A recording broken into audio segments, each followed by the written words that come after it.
మీరు కొత్తగా business start చేయాలనుకుంటున్నారా? మార్చ్ 16-17 హైటెక్స్ లో ఫ్రాన్సెస్ ఇండియా బిగ్గెస్ట్ ఫ్రో ఎక్స్పో. ఎన్నికల సమయంలో కొన్ని వింత ఘటనలు చోటు చేసుకుంటూ ఉంటాయి. ఆ పార్టీలో ఉన్నవారు ఈ పార్టీలోకి, ఈ పార్టీలో ఉన్నవారు ఆ పార్టీలోకి జంప్ చేయడం సాధారణంగా మనం చూస్తూనే ఉంటాం. కానీ ఇక్కడ అంతకన్నా మరో విచిత్ర సంఘటన ఒకటి చోటు చేసుకుంది. ఓ ప్రభుత్వ భవనాన్ని రెండు ప్రధాన పార్టీల నాయకులు 2 సార్లు ఓపెన్ చేశారు. అదేంటి, ఒకే భవనాన్ని 2 సార్లు ఓపెన్ చేయడం ఏంటని అనుకుంటున్నారా? అయితే ఇది మీరు చూడాల్సిందే. పశ్చిమ గోదావరి జిల్లా ఆకివీడు మండలం కుప్పనపూడి గ్రామంలో గ్రామ సచివాలయం భవనాన్ని సోమవారం ఎమ్మెల్యే మంతెన రామరాజు ప్రారంభించారు. తన పార్టీ కార్యకర్తలతో కలిసి చాలా గ్రాండ్ గా నూతన భవనాన్ని ఓపెన్ చేశాడు.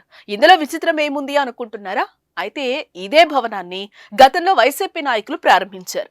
రాష్ట్ర ప్రభుత్వ నిధులతో తమ వైకాపా ప్రభుత్వం నిర్మించిందని పార్టీ శ్రేణులు గ్రాండ్ గా ఓపెన్ చేశారు. అయితే టీడీపీ నాయకులు గ్రామ సచివాలయ భవనాన్ని ప్రారంభించినప్పుడు టీడీపీ ఫ్లెక్సీలు, వైసీపీ నాయకులు ఓపెన్ చేసినప్పుడు వైసీపీ ఫ్లెక్సీలు వెలిశాయి. దీంతో నాడు వైసీపీ, నేడు టీడీపీ పార్టీ నేతలు ప్రారంభించడంతో ఇదెక్కడ విచిత్రం రా బాబు అంటూ స్థానిక గ్రామస్తులు కింద ఆశ్చర్యం వ్యక్తం చేస్తున్నారు.